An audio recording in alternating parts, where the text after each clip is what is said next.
ഇന്ന് നമ്മൾ സംസാരിക്കുന്നത്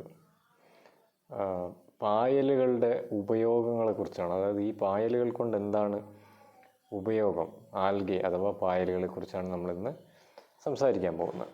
അപ്പോൾ അതിൽ ഒരു പ്രധാനപ്പെട്ട ഒരു ഉപയോഗമാണ് ഈ കാണുന്ന ഈ സ്പൈറുലീന എന്ന് പറയുന്നൊരു ആൽഗയാണിത്. അപ്പോൾ ഇതിൽ ഇങ്ങനെയുള്ള ഒരുപാട് ആൽഗകൾ ഭക്ഷണമായി മനുഷ്യൻ ഉപയോഗിക്കുന്നുണ്ട്. മലയാളികൾ അങ്ങനെ ഉപയോഗിക്കുന്നില്ല. എന്നാൽ പോലും ലോകത്തിൻ്റെ പല ഭാഗങ്ങളിൽ, ജപ്പാനിലും കൊറിയയിലും അങ്ങനെയുള്ള ഒരുപാട് രാജ്യങ്ങളിൽ അവരുടെ ജീവിതത്തിൻ്റെ ഭാഗമാണ് ഈ ആൽഗൽ ഫുഡ് എന്നുള്ളത്. ഇപ്പോൾ നമ്മുടെ നാട്ടിലും ഈ സ്പൈറുലീനയൊക്കെ നമ്മുടെ നാട്ടിലും എത്തിയിട്ടുണ്ട്. ഇങ്ങനെയുള്ള ഗുളികകളായിട്ട്, അതായത് ഇത് സ്പൈറുലീനയുടെ ഗുളികയാണ്. ഇത് നിങ്ങൾ ആമസോണിലൊക്കെ അടിച്ചു നോക്കിക്കഴിഞ്ഞാൽ നിങ്ങൾക്ക് ഇത് വാങ്ങാൻ പറ്റും. ചെറിയ ഒരു 500 രൂപയ്ക്ക് താഴെയുള്ള ഇതിൽ ബോട്ടിൽസ് അവൈലബിൾ ആണ്. അപ്പോൾ എന്താ ഇത് പറയാൻ കാരണം, ഇതിന് സിംഗിൾ സെൽ പ്രോട്ടീൻ എന്നുള്ള രീതിയിലാണ് ഇതിപ്പോൾ മാർക്കറ്റ് ചെയ്യുന്നത്. സിംഗിൾ സെൽ പ്രോട്ടീൻ എന്ന് പറഞ്ഞാൽ നല്ലൊരു റിച്ച് സോഴ്സ് ഓഫ് പ്രോട്ടീനാണ്. omega-3 ഫാറ്റി ആസിഡ് പോലെയുള്ള വളരെ ഇമ്പോർട്ടൻ്റ് ആയിട്ടുള്ള മോളിക്യൂൾസൊക്കെ ഒറ്റ ഒരു ക്യാപ്സ്യൂളിൽ നിന്ന് കിട്ടും എന്നുള്ള രീതിയിലാണ് ഇതിപ്പം മാർക്കറ്റ് ചെയ്യുന്നത്. നല്ലൊരു ബിസിനസ് പദ്ധതിയും കൂടിയാണ്. ഇതിൻ്റെ കൾട്ടിവേഷനൊക്കെ പഠിച്ചത് മാർക്കറ്റ് ചെയ്താൽ ഒരുപക്ഷെ നിങ്ങൾക്ക് ജീവിക്കാനുള്ള ഒരു വരുമാന മാർഗം ഇതിൽ നിന്ന് ഉണ്ടാക്കാൻ പറ്റും എന്നുള്ളത് തന്നെയാണ്. ഇതൊരു സിംഗിൾ സെൽ പ്രോട്ടീൻസ് എന്നാണ് അറിയപ്പെടുക. അപ്പോൾ അതിനുപയോഗിക്കുന്ന ആൽഗകൾ ഏതൊക്കെയാണെന്ന് ചോദിച്ചു കഴിഞ്ഞാൽ സ്പൈറുലീന, ക്ലോറല്ല, ഇങ്ങനെ 2 ആൽഗകളാണ് ഇപ്പോൾ ഈ സിംഗിൾ സെൽ പ്രോട്ടീനായിട്ട് ഉപയോഗിക്കുന്നത്. അപ്പോൾ ഇതാണ് അതിൻ്റെ പല രീതിയിലുള്ള ഉപയോഗങ്ങൾ. ഇങ്ങനെയുള്ള പൊടിയായിട്ട് നമുക്ക് കിട്ടും.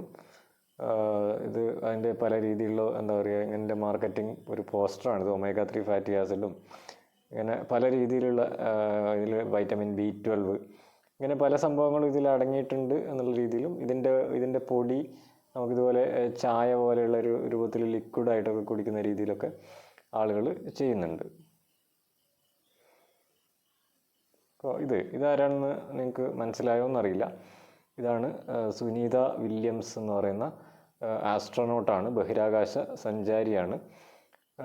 അതുപോലെ വേറൊരു ബഹിരാകാശ സഞ്ചാരി നിങ്ങൾക്ക് അറിയായിരിക്കും.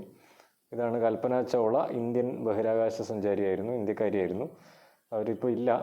അപ്പോൾ ഇവരൊക്കെ ഇങ്ങനെയുള്ള ആസ്ട്രോനോട്ട്സ് സ്പേസിലേക്കുള്ള യാത്രയിൽ, അതായത് ഇപ്പം ബഹിരാകാശത്തേക്ക് പോകുമ്പോൾ നമുക്ക് അവിടെ ദോശയും പൊറോട്ടയും മസാല ദോശയൊന്നും കിട്ടില്ല. അവിടെ ഭക്ഷണം ഇവർക്ക് ഈ ബഹിരാകാശ പേടകങ്ങളിലൊന്നും ഇങ്ങനെ ഭക്ഷണം കൊണ്ടുപോകാൻ എത്രയോ മാസങ്ങളൊക്കെ അവരതിനകത്ത് താമസിക്കേണ്ടി വരും.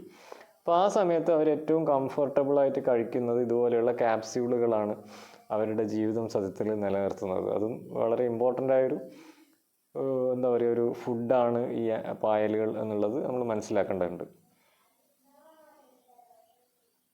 പിന്നെ ഇതൊക്കെ ചില ആൽഗെ വർഗത്തിലുള്ള ചില ആൽഗകളാണ്. സീ വീഡ്സ് എന്നുള്ള കാറ്റഗറിയിലാണ് ഇത് വരിക. ഇത് കടലിലാണ് നമ്മൾ ഇതിനെ കാണുക കൂടുതലായിട്ടും. അപ്പോൾ അതിൽ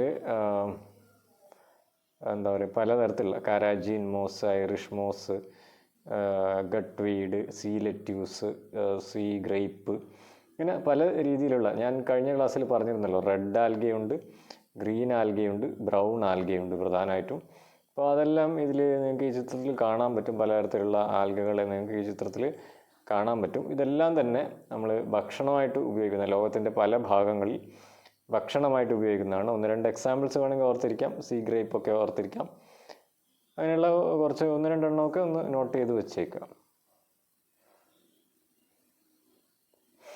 പിന്നെ വേറൊരു പ്രധാനപ്പെട്ട ഇതിൻ്റെ ഫങ്ഷനാണ് വളം, ഫെർട്ടിലൈസറായിട്ട് ഉപയോഗിക്കുക എന്നുള്ളത്. അപ്പോൾ ഈ സീവീഡ്സിനെ തന്നെ കടലോരത്തിൻ്റെ അടുത്തുള്ള ആളുകളൊക്കെ അവരുടെ ചെടികൾക്കും അവരുടെ കൃഷിക്കും ഒക്കെ തന്നെ വളം ആയിട്ട്, ഇത് ജൈവ വളമായിട്ട് ഇതിനെ ഉപയോഗിക്കുന്നുണ്ട്. അതൊരു പ്രധാനപ്പെട്ട യൂസാണ്. ഏറ്റവും പ്രധാനപ്പെട്ട ഒരു ഫങ്ഷൻ പായലുകൾ ചെയ്യുന്നത് ഇതിപ്പോൾ ഭൂമിയിൽ ഓക്സിജൻ ഉണ്ടാക്കുന്ന ഒരു ഫങ്ഷൻ ചെയ്യുന്നത് ഒന്ന് ചെടികൾ തന്നെയാണ്. പായൽ എന്ന് പറഞ്ഞാൽ ഏറ്റവും ചെറിയ ചെടികളാണ്, അതുപോലെ മരങ്ങൾ, വൻ ചെടികളാണ്. അപ്പോൾ ഭൂമിക്ക് നമുക്ക് ആവശ്യമായിട്ടുള്ള ഓക്സിജൻ തരുന്നത് കാട്ടിൽ നിന്നും പിന്നൊന്ന് കടലിൽ നിന്നുമാണ്. കടലിൽ എങ്ങനെയാണ് ഓക്സിജൻ ഉണ്ടാകുന്നതെന്ന് ചോദിച്ചു കഴിഞ്ഞാൽ കടലിൽ ഏറ്റവും കൂടുതലുള്ളത് ഈ പറഞ്ഞ പായലുകളാണ്. പായലുകൾ ഓക്സിജൻ ഉണ്ടാക്കുന്നുണ്ട്. അതുവഴി നമുക്ക് ശ്വസിക്കാനുള്ള ശുദ്ധവായു തരുന്നതിൽ ഈ പായലുകൾക്ക് വലിയ പങ്കുണ്ട്. അതുപോലെ കാട്ടിലുള്ള ചെടികൾ അല്ലെങ്കിൽ നമ്മുടെ നാട്ടിലുള്ള മരങ്ങളും ഇതുപോലെ തന്നെ നമുക്ക് ഓക്സിജൻ തരുന്നുണ്ട്. അപ്പോൾ അത് നമ്മുടെ ഭൂമിയുടെ ശ്വാസകോശം എന്ന് വേണമെങ്കിൽ നമുക്ക് ഇവരെയൊക്കെ പറയാം. പിന്നെ നമുക്കറിയാലോ, നമ്മുടെ വീട്ടിലെ നിങ്ങളുടെ വീട്ടിലുള്ള വേസ്റ്റ് വെള്ളം എവിടേക്കാണ് ഒഴുക്കി വിടുന്നത്?